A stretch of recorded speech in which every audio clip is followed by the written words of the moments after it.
à tous et bienvenue dans cette nouvelle émission spéciale consacrée aux enjeux de cette élection présidentielle. Après le logement, l'énergie, l'emploi, l'environnement, notre dernier débat concerne la sécurité. Quelles sont les propositions des candidates et des candidats sur ce sujet? Ces idées sont-elles en adéquation avec les attentes des Bretons et la réalité sur le terrain? Eh bien, nos experts présents en plateau vont nous répondre et c'est Arnaud Morvan qui va nous les présenter. Bonjour Arnaud. Bonjour Julie. Tu es le chef de la rédaction du Télégramme à Brest. Oui. Alors sur ce plateau, nous sommes très heureux d'accueillir aujourd'hui Madame Louisa Bouraya.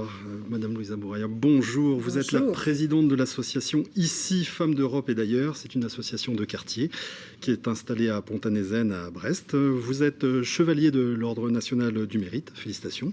Merci. Et vous êtes également coup de cœur du jury Victoire de la Bretagne en 2016.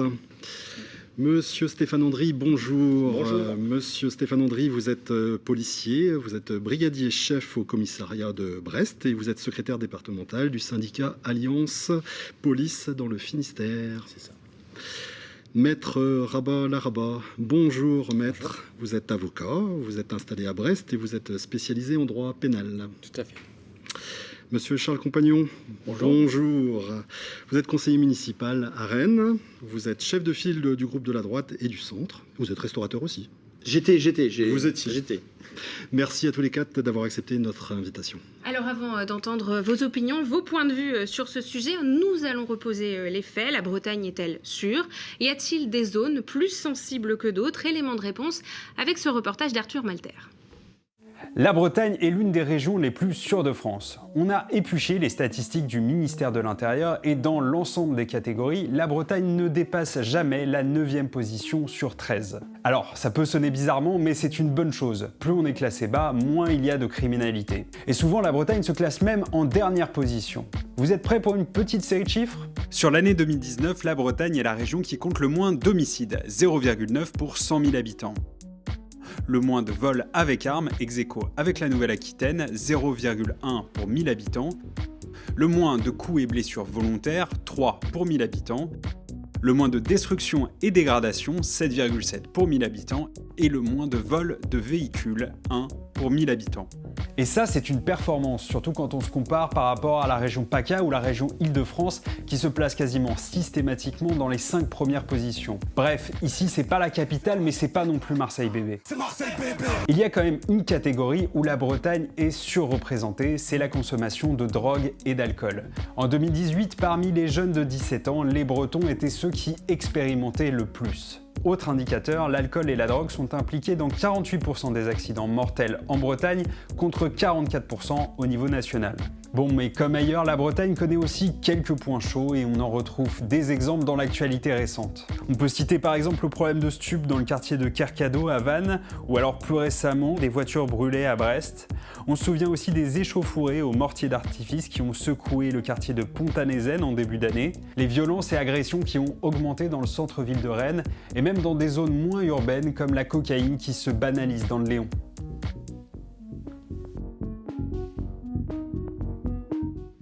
Voilà pour ces premiers chiffres et ces faits. À noter que la sécurité n'est pas la principale préoccupation des Français dans cette campagne présidentielle. Selon l'Institut de sondage Kantar, c'est la 5e priorité des Français derrière le coût de la vie, la guerre en Ukraine, l'environnement et l'immigration. Et ces derniers mois, on vient de le voir dans ce reportage, plusieurs épisodes violents ont émaillé la vie des Rennais et des Brestois notamment, Arnaud. C'est exact. Alors, il y a un an, le 17 mars 2021 précisément, un règlement de compte par balle a fait un mort et un blessé. C'était dans le quartier de Clenay à Rennes. Un jeune homme de 21 ans a été interpellé. C'était une affaire sur fond de trafic de stupéfiants. Plus récemment, à Brest, des épisodes de violence se sont multipliés. En fin d'année, c'était au bas de la rue Jean Jaurès, des agressions, des plaintes de commerçants ont pu fleurir. Encore un peu plus récemment, au mois de janvier de cette année, une banale opération de lutte contre les stupéfiants dans le quartier prioritaire de Pont-à-Nézen a viré en bataille rangée.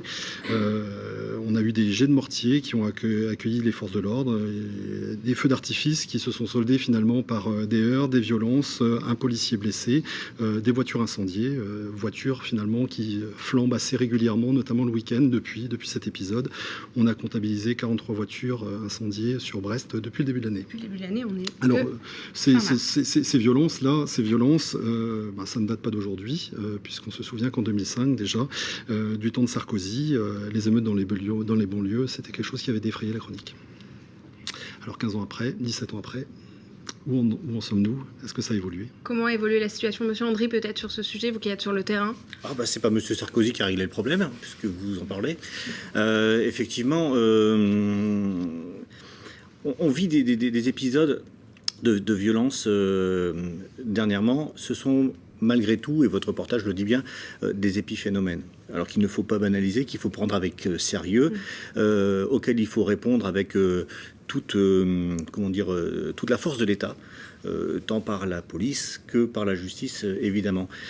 Mais il faut garder quand même le contexte global qui heureusement n'est pas aussi noir que l'on pourrait croire. Néanmoins, la situation devient de plus en plus difficile et compliquée ces dernières années, avec, même si on est encore en deçà de la moyenne nationale, avec une croissance exponentielle de la violence sur nos territoires.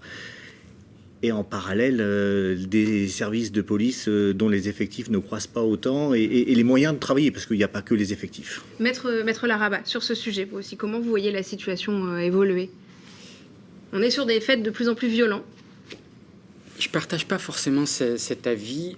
C'est vrai que de manière générale, on a des événements extrêmement violents, qui peuvent être extrêmement violents, comme les faits que vous avez décrits récemment. Mais ce sont des événements, j'allais dire, épisodiques, ce sont des épiphénomènes. Il n'y a pas de manière très régulière à Brest, dans certains quartiers, des scènes de violence très régulières. Je crois qu'il y a eu, d'un point de vue politique, notamment sous l'ère Sarkozy, vous avez évoqué les fameuses émeutes de 2005, beaucoup d'engagement sur notamment les chiffres, la nécessité de la répression. Malheureusement, politique du résultat, finalement. Tout à fait. Ouais. La politique du chiffre plutôt que de résultat, je crois que c'est quelque chose qui est d'ailleurs partagé par beaucoup de policiers, c'est que le chiffre en lui-même ne suffit pas. Sans une action globale, que ce soit la répression, la prévention ou le volet social, ça ne suffit pas à apporter des résultats et à faire diminuer ce nombre d'événements violents. Et on va voir les réponses qui peuvent être apportées. Louisa Bouraya, vous habitez sur le quartier de Pontanézen, vous êtes engagée depuis longtemps sur ce quartier. Comment vous voyez la situation évoluer, justement? Moi, je serais assez d'accord avec Maître Laraba, parce que c'est instantané, c'est pas toute l'année, tous les années pareil, la violence. C'est par moments il y a la violence, mais il y a des moments où c'est quand même beaucoup plus calme, où il y a plein de choses qui se font sur les quartiers.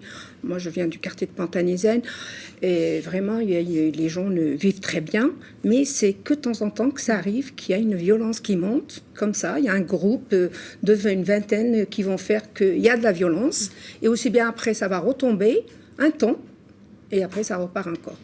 Charles Compagnon, vous venez de Rennes. Alors, les événements brestois ne sont pas forcément ceux qui vous touchent le plus, mais à Rennes, on a vu aussi dans le reportage des événements violents aussi. Comment vous avez vu la situation évoluer? C'est aussi une part de votre engagement en politique, cette histoire de sécurité. Oui, parce que à Rennes, on a vu les choses évoluer sur 15 ans. Donc, moi, je suis tout à fait ce qui a été dit. Après, je vais mettre un tout petit bémol sur les chiffres, parce qu'on a à Rennes la majorité a fait un livre blanc sur la sécurité, assez intéressant comme démarche.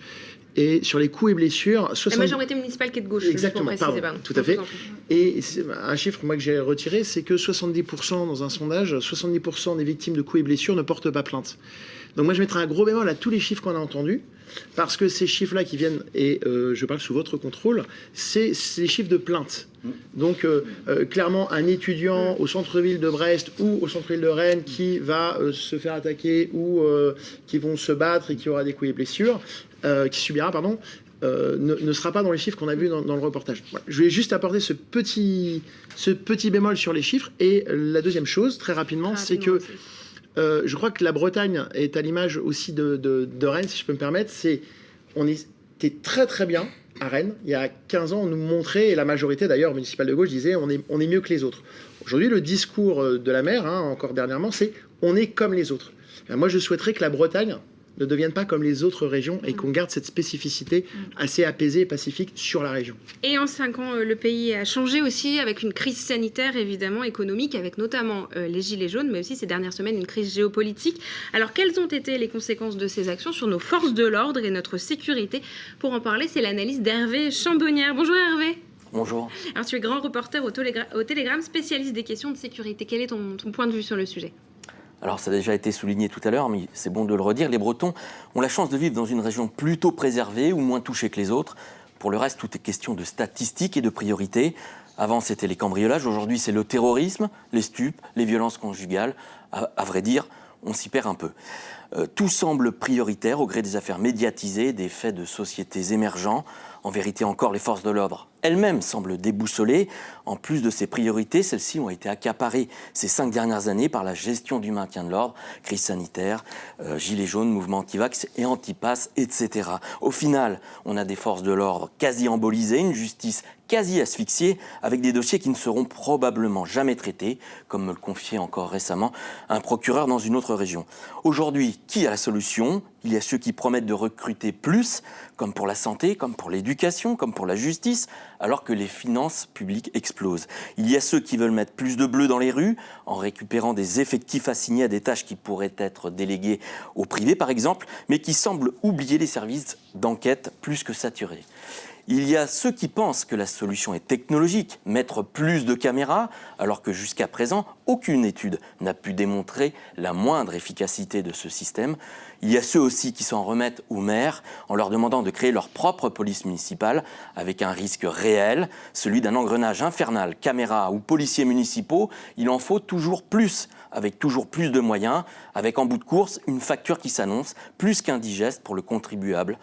Et aussi le risque d'une sécurité à 2 vitesses, celle pour les villes riches et une low cost pour les autres. Il reste aussi une évidence, la police ne peut pas tout. Je pense aux violences intrafamiliales, au cyberharcèlement, aux mineurs étrangers délinquants, à la justice et à la procédure pénale illisible et aux trop longs délais de réponse judiciaire. Dans ce chaos, quelles vont être les priorités des candidats? Lesquelles sont crédibles? Quelles sont celles qui relèvent du mirage? À nos invités de vous répondre. Merci beaucoup Hervé. Effectivement, on va parler de quelques solutions développées sur ce sujet, police municipale ou encore caméra. Mais avant, quel est l'avis des Bretons sur ce sujet? Nous les avons interrogés. Des réactions recueillies par Martin Lagrave. Je pense que la sécurité, c'est important. Quand on voit tout ce qui se passe, on a beau habiter dans une ville moyenne, ce qui se passe à Brest par exemple, nous inquiète. Les problèmes d'immigration et d'accueil des migrants, voilà, d'arriver à faire le tri correctement, et ça, c'est pas évident. Moi, ce que j'aimerais, c'est qu'on fasse un effort sur la justice en France. Pour moi, la justice n'est pas respectée, on ne sait pas faire respecter la loi, on ne sait pas faire respecter la justice. Bon, il y a la drogue, ça on le sait, j'ai des petites filles qui sont là et qui m'en disent un petit peu. Bon, je pense que les policiers le savent aussi. Autrement, à Pontivy, non, je n'ai pas il n'y a pas de gros cas, de gros clash, il faut être honnête, c'est une petite ville agréable. Parce que malheureusement, la sécurité, il y a de plus en plus de vols, d'attaques, et puis même au niveau des femmes qui se font violenter, attaquer, assassiner par leur mari, quoi. Ce qui se passe dans les cités aussi. Là, on voit que ça gagne la Bretagne, là. À Brest, c'est de pire en pire. Voilà, maintenant que nous avons les premiers éléments de compréhension, que le contexte est posé, nous allons essayer de voir quelles peuvent être les réponses à apporter.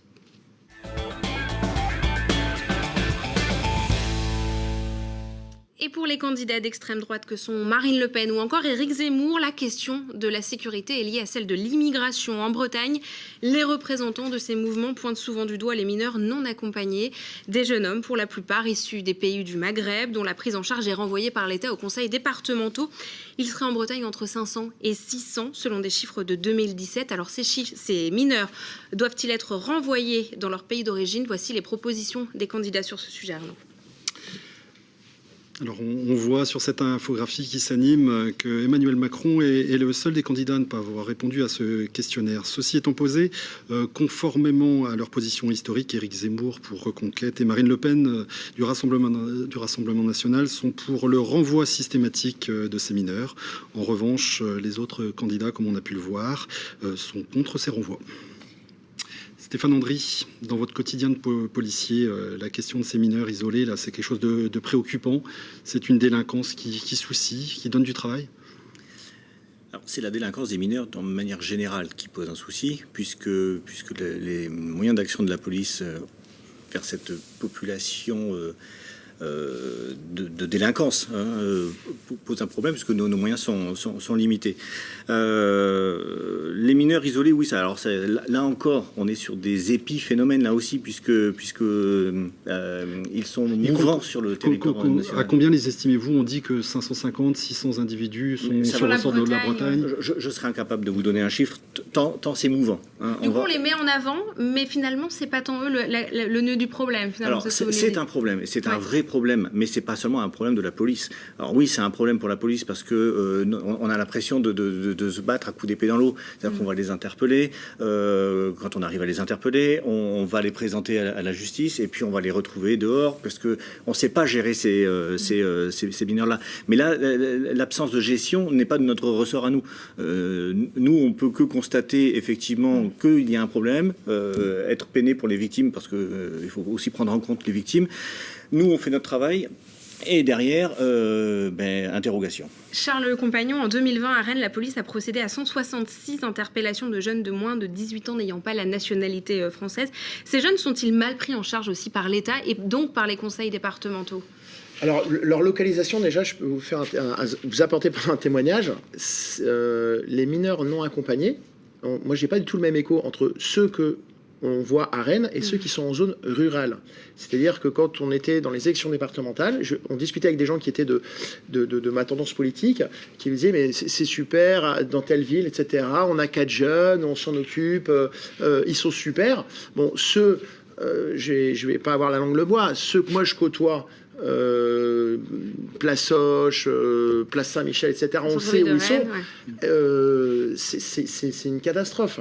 Donc, on a la même population. Et à Rennes, on a décidé de, je vais employer un mot un peu provoquant, mais les entasser au centre-ville. Est-ce que les mettre au centre-ville, à côté des postes de deal, de trafic, etc., est-ce que c'est la meilleure manière de les intégrer? Et on voit qu'en zone rurale, ça se passe beaucoup mieux, les gens s'en occupent, les gens les accompagnent et on les aide parce que avant d'être étrangers, ils sont mineurs. Mais Maître Larrabah, justement, vous pensez quoi de la prise en charge de ces mineurs isolés? Finalement, on les laisse. Et puis, est-ce qu'il y a un problème aussi de justice pour les mineurs? Est-ce qu'il faut être plus sévère aujourd'hui? Je ne pense pas du tout. La première chose que je voudrais dire, c'est que ces mineurs, ça a posé problème parce que ils sont arrivés en nombre à une certaine période. Aujourd'hui, on les voit beaucoup moins à Brest et notamment beaucoup moins au centre-ville.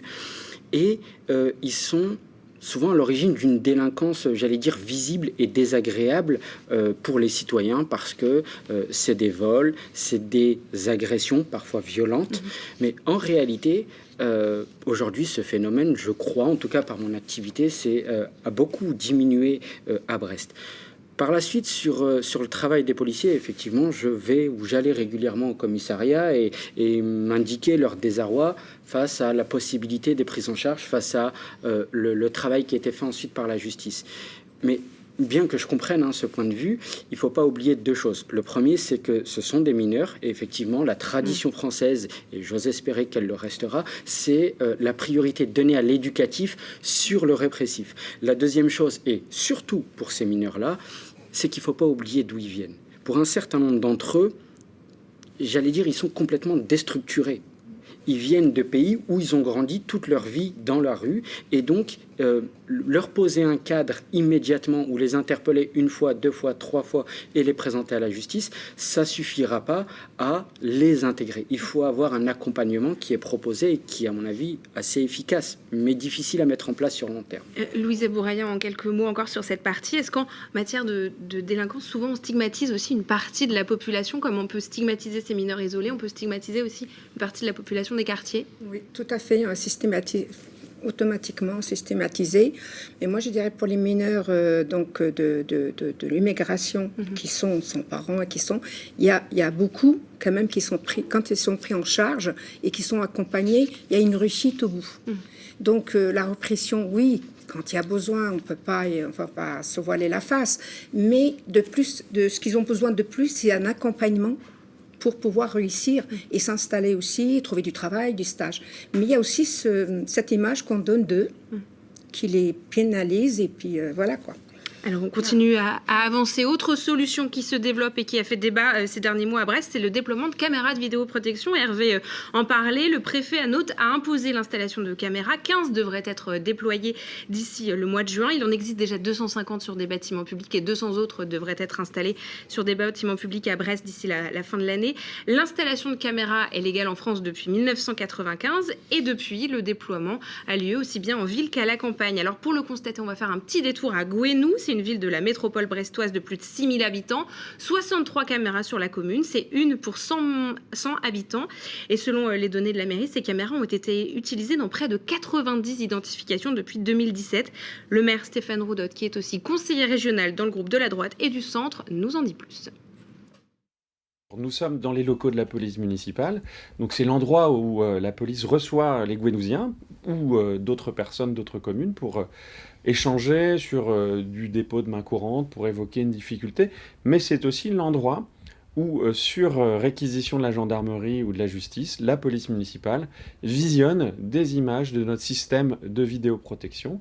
Ce n'est pas en temps réel, c'est a posteriori. Nous avons connu plusieurs vagues de dégradation sur le patrimoine public en 2013 et 2014 pour des montants de 60 000 € en 2013 et 75 000 € en 2014. Nous avons déployé en plusieurs phases des caméras sur notre patrimoine.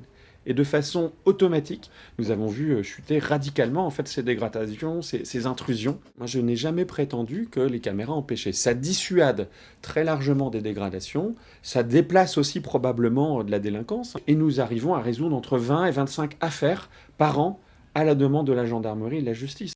Alors Charles Compagnon, d'ici 2023, il y aura 29 nouvelles caméras à Rennes qui vont être déployées, en plus des 54 déjà existantes dans l'espace public. Est-ce que ces caméras ne font pas que repousser les problèmes ailleurs? Est-ce que finalement, le bénéfice en vaut le coup par rapport aux résultats? Alors, ça veut dire qu'à Rennes, on aura autant de caméras en grosso modo qu'à Gouesnou. Donc voilà, on a 220 000 habitants, je propose le cadre. Ouais. Je sais que ça... Le champion de Bretagne, Evan. Oui, mais... La vidéosurveillance en tant que telle, si on parle d'installer des caméras, c'est pas une solution. La caméra, c'est le système de visionnage, c'est l'humain qu'on met derrière, c'est les gens qu'on met sur le terrain aussi, parce que la caméra peut intervenir. Je sais que ça fait débat, qu'il n'y a pas de statistiques, on dit toujours que ça n'amène rien. J'ai étudié, moi, une ville de l'Ouest de 110 000 habitants, aux alentours de 110 000 habitants. Ils ont 580 interpellations depuis 3 ans suite aux caméras, et notamment des agressions sur des femmes. C'est-à-dire que comme ils ont une police municipale extrêmement coopérative avec la police nationale, eh bien, ça leur permet d'intervenir au moment de l'agression. Au moment de l'agression, non, et parce qu'ils ont des gens qui surveillent. Et effectivement, nous à Rennes... Mais toutes les caméras n'ont pas des villes avec des gens qui surveillent 24 heures sur 24 la population. S'il n'y a pas de quelqu'un derrière les écrans pour guider les forces de l'ordre, pour guider les agents municipaux quand il y en a des polices municipales, la caméra, elle sert à rien. Les gars sont masqués, casquettes, capuches, ils sont tous habillés en noir, ils sont identifiables. Par contre, si ça intervient comme une assistance au terrain, et clairement, il y a des villes qui ont montré l'efficacité. Stéphane Andry, qu'est-ce qui est le plus important, des caméras ou des policiers? Les deux. C'est tout à fait pertinent. C'est-à-dire qu'effectivement, vous pouvez avoir un système actif ou un système passif. Un système passif, ça va être un enregistrement, et puis lorsqu'il se passe quelque chose, on va visionner les films. Un système actif, vous avez un opérateur qui va pouvoir mener les équipages sur le terrain et leur dire, voilà, l'individu, tel signalement, il a pris tel endroit, et on va pouvoir aller interpeller. Oui, ça, c'est efficace. Maintenant, effectivement, les caméras n'ont jamais empêché la criminalité et la délinquance. 15 caméras qui arrivent à Brest d'ici fin juin.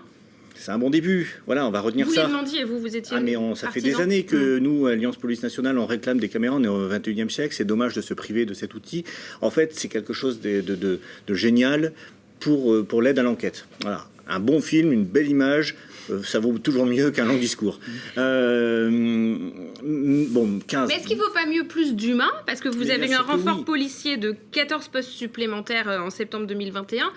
pour avoir plus d'effectifs sur le terrain plutôt que des caméras pour essayer plutôt de protéger que de surveiller? Non, mais bien sûr, il faut plus d'effectifs et plus d'effectifs intelligemment répartis.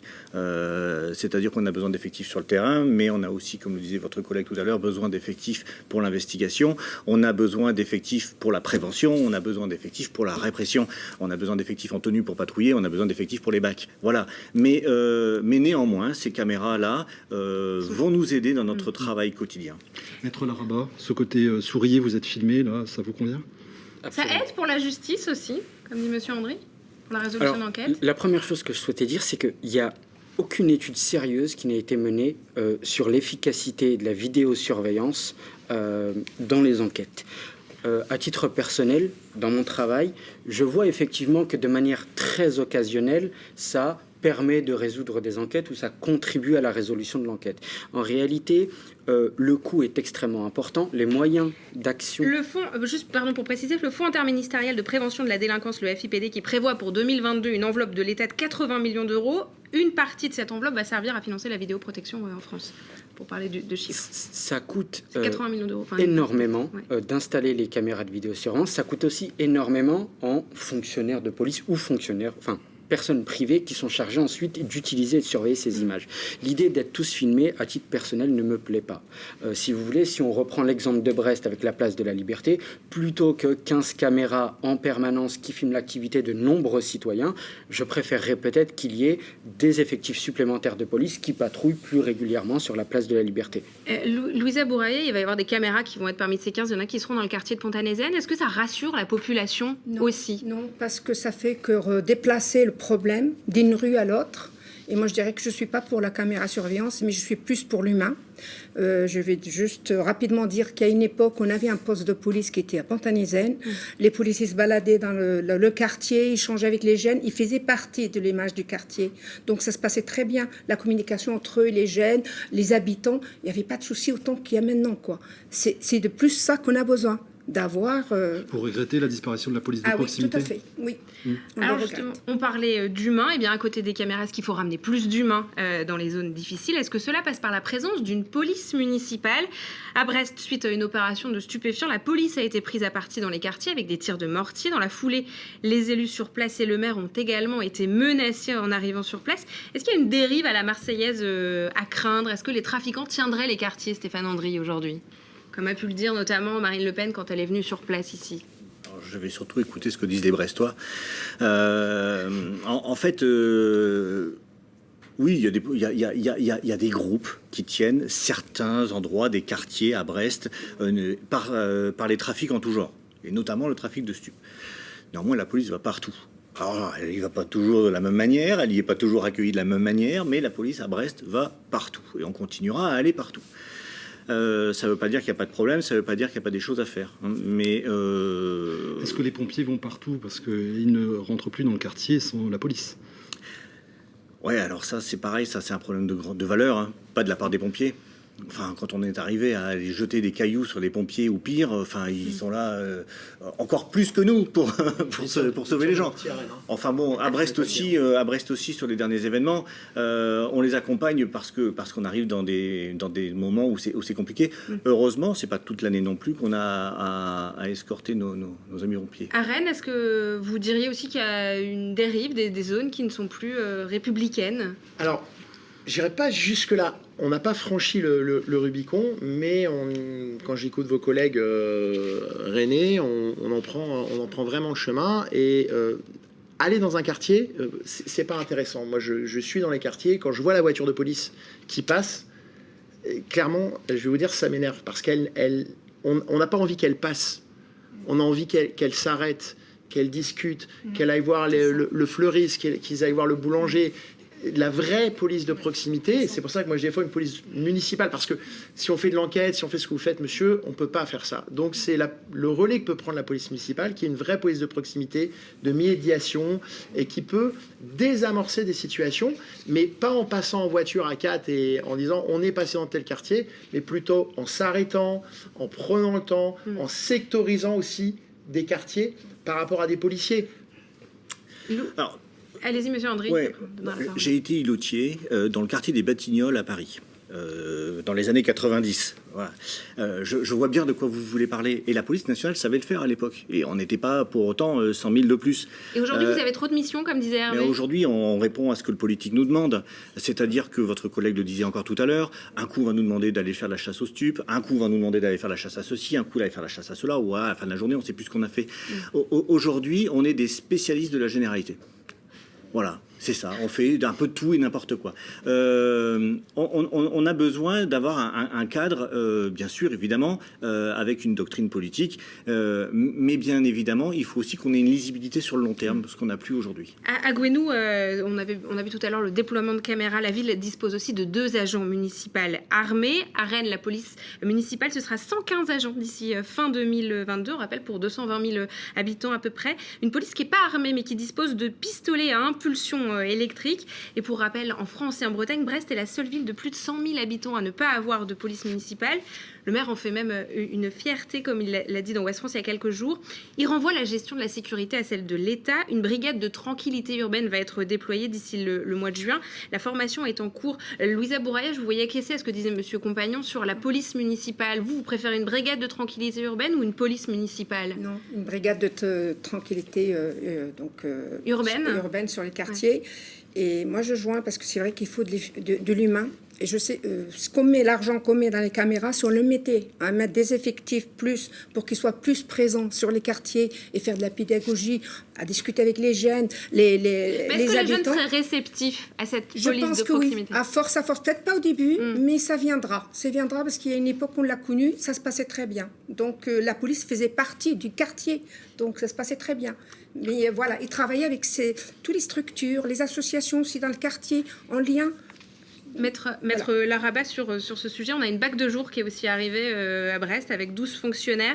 Elle tape, je cite le sous-préfet de Brest, 1 point de deal par jour. Il y avait besoin d'une intervention. Et qu'est-ce que vous pensez de cette brigade de tranquillité urbaine? Est-ce qu'elle peut vraiment réinstaurer un dialogue?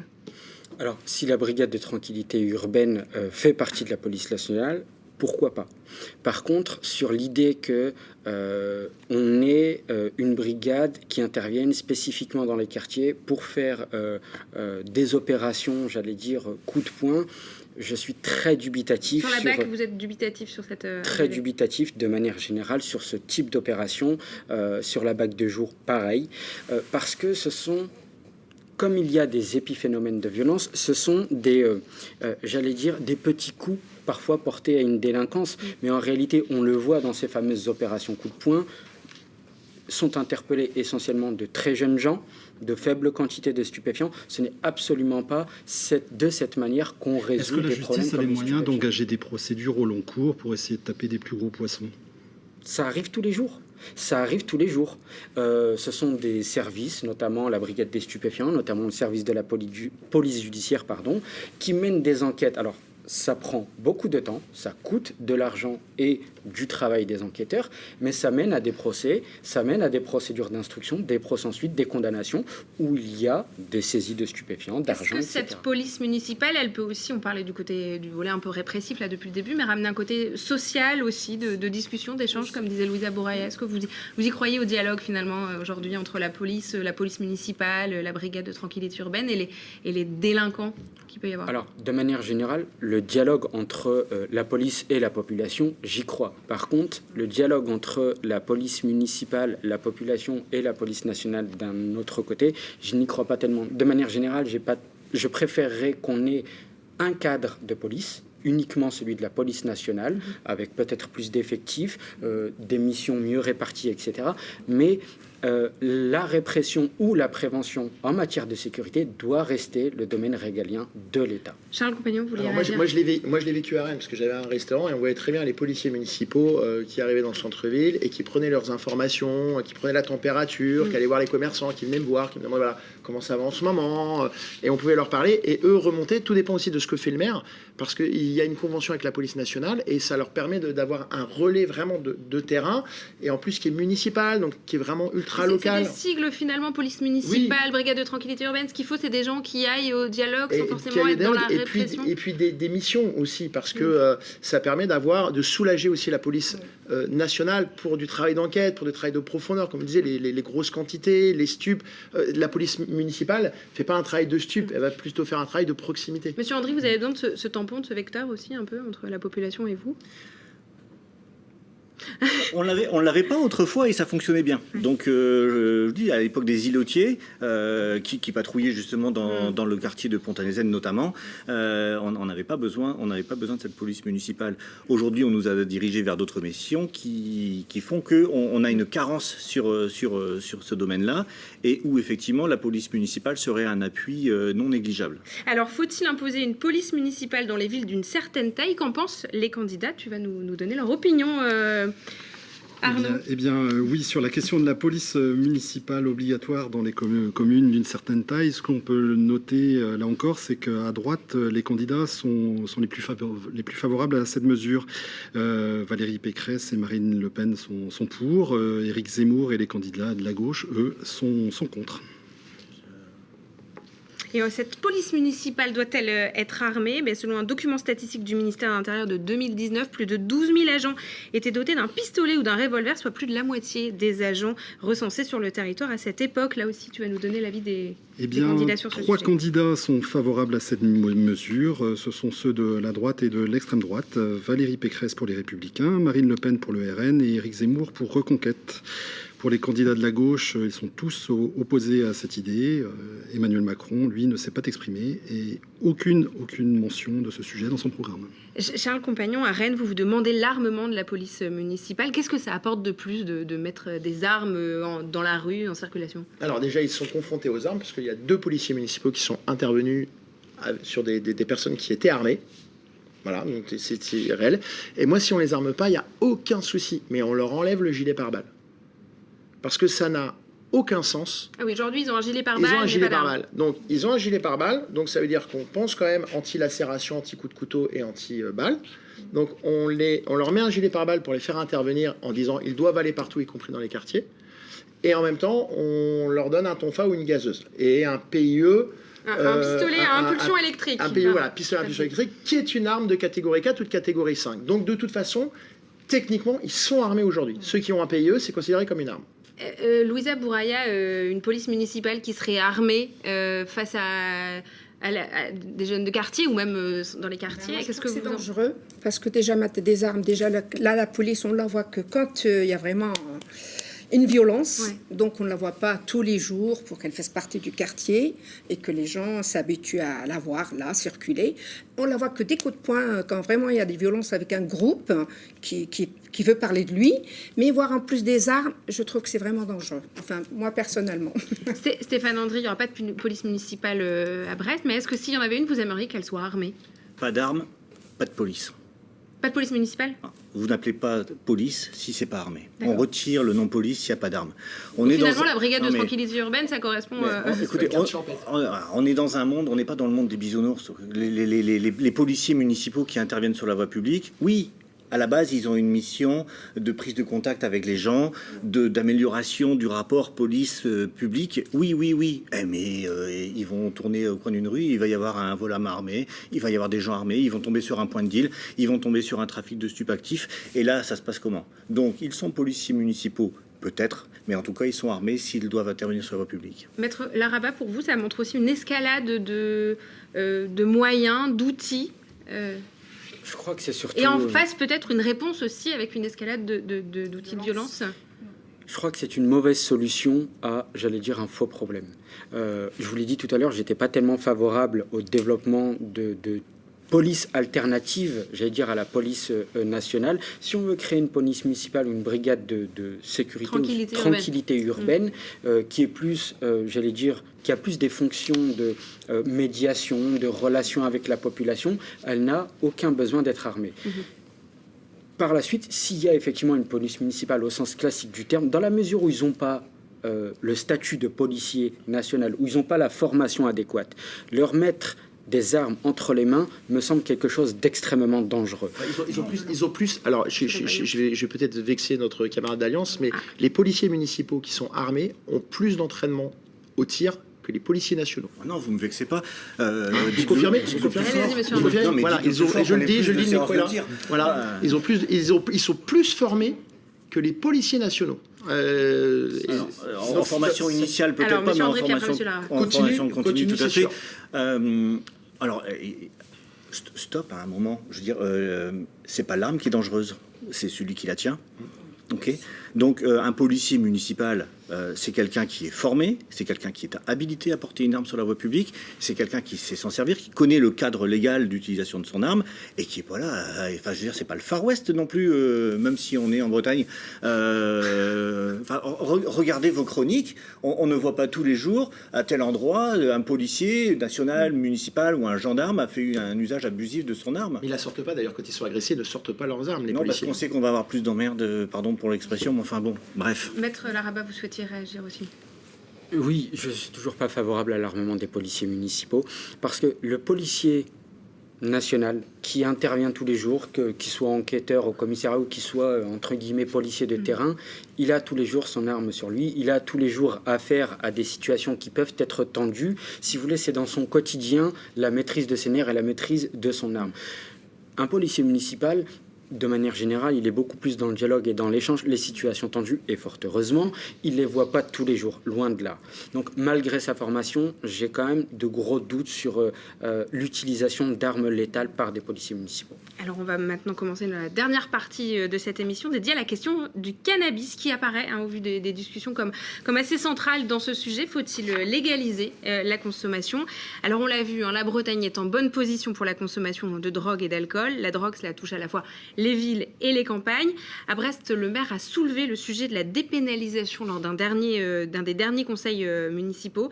Pour rappel, en 2017, une étude montrait que la moitié des 17-64 ans avaient déjà testé le cannabis. Alors avant de voir les points de vue des candidats, quel est votre avis sur la question? Est-ce que finalement, Stéphane Andry, la lutte contre les stupéfiants, c'est la mère des guerres, et puis si on dépénalisait, ça serait plus simple pour vous? Si on légalisait, ça serait plus simple pour vous?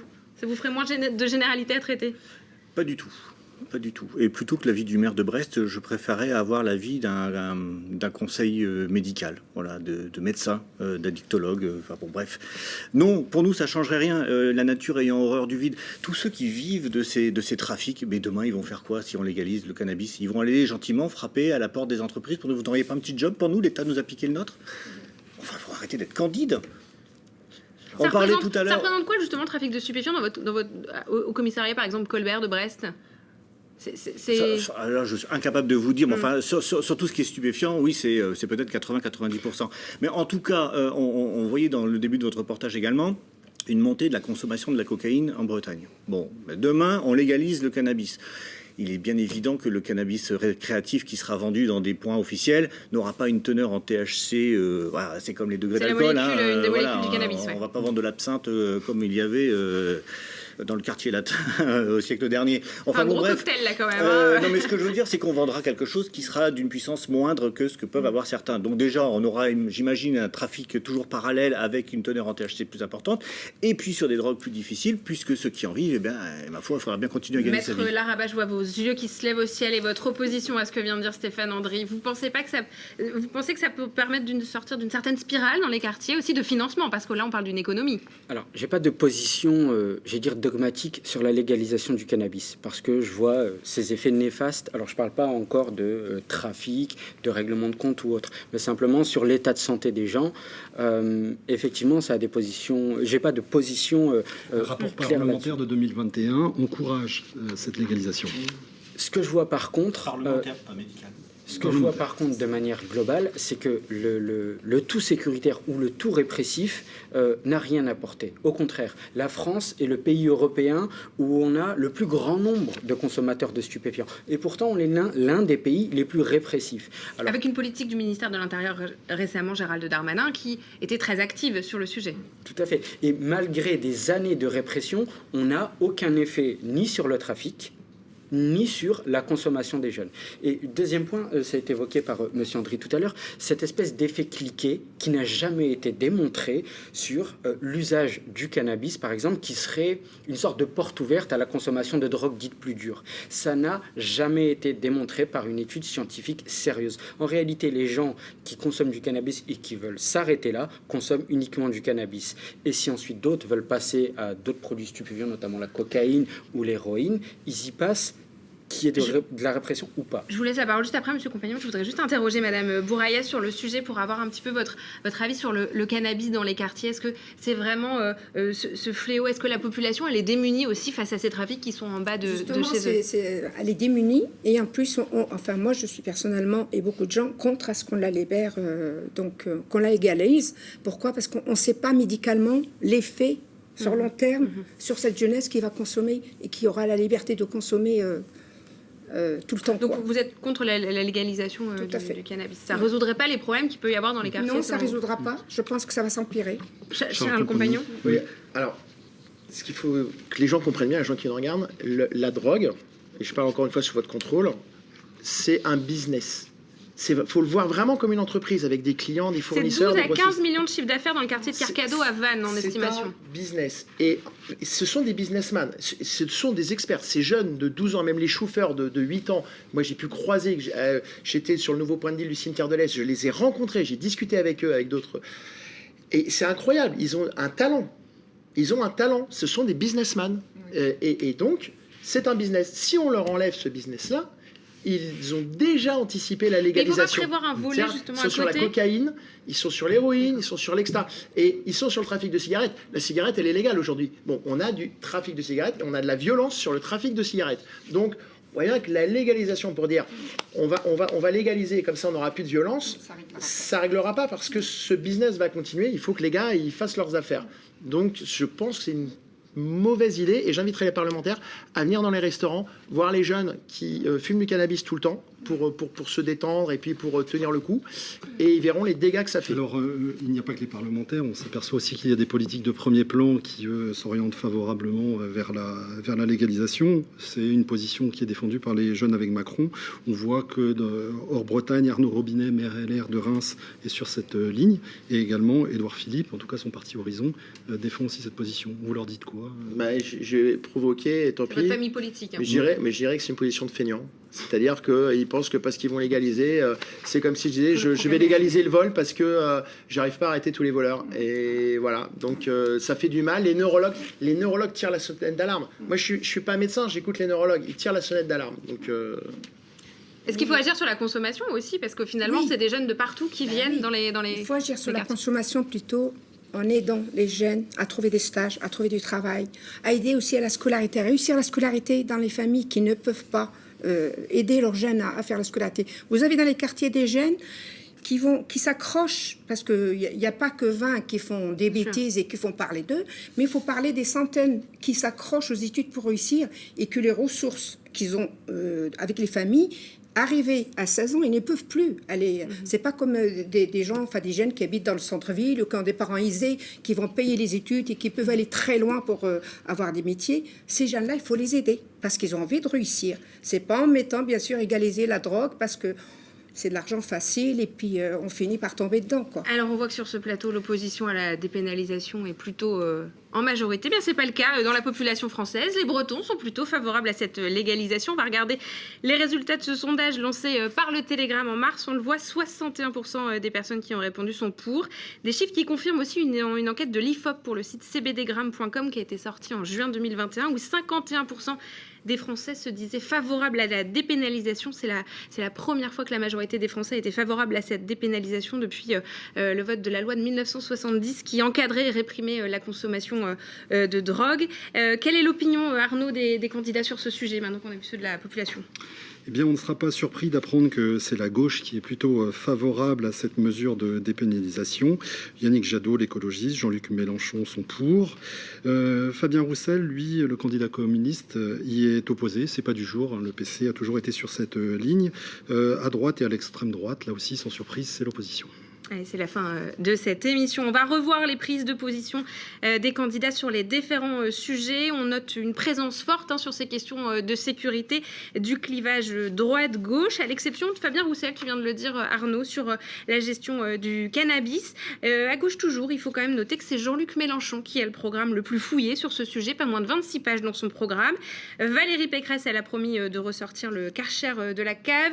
Elle veut créer 20 000 nouvelles places de prison et puis créer des brigades coups de poing et puis créer également des brigades coups de poing qui seraient assistées par l'armée dans certains quartiers. En ce qui concerne les relations entre la police et les citoyens, on en a parlé dans cette émission, Jean-Luc Mélenchon, Fabien Roussel et Yannick Jadot veulent refonder la police nationale, quand Éric Zemmour veut introduire pour les forces de l'ordre la notion de légitime défense excusable. Emmanuel Macron a publié son programme la semaine dernière. Parmi les mesures mises en avant, les amendes forfaitaires plutôt que des procédures longues, ce qui existe déjà pour le cannabis, puis une privation des droits civiques pour ceux qui s'en prennent aux dépositaires de l'autorité publique. Voilà, merci beaucoup à vous quatre d'avoir été sur ce plateau. Merci pour votre analyse en tout cas et votre retour sur le terrain ici en Bretagne. Merci beaucoup. C'est le dernier débat consacré aux enjeux de cette élection présidentielle. Vous pouvez revoir bien sûr les autres débats en replay sur les sites de TBO, TV Sud et du Télégramme. On espère qu'avec ces débats, on vous a éclairé sur les différents enjeux de cette élection pour vous aider à choisir votre candidat puisque vous votez le 10 avril. Vous Abouraïa, un dernier petit mot avant qu'on ferme l'émission. Un dernier petit mot, moi j'invite les candidats qui parlent sans savoir ce qui se passe dans les quartiers, qui viennent vivre dans les quartiers. Parce qu'on a des candidats à la présidentielle à chaque fois, surtout nous qui sommes de confession musulmane français. On mène un combat toute notre vie pour la République et on est toujours stigmatisé. Donc à chaque élection, on aimerait bien qu'ils viennent sur le terrain. Eh bien, le message est passé en tout cas. Merci. Faire une photo et passer en 5 minutes. Je vois pas à qui vous faites allusion. Voilà. Merci beaucoup, Louisa. Voilà, donc j'espère qu'on vous a aidé à choisir pour le 10 avril en tout cas, parce que ce sera le jour du premier tour de l'élection présidentielle. Merci beaucoup Arnaud. Merci Julie. Sur ce plateau, merci encore à vous. Et puis merci à vous de nous avoir suivis. On se retrouve très bientôt sur TBO et TB Sud.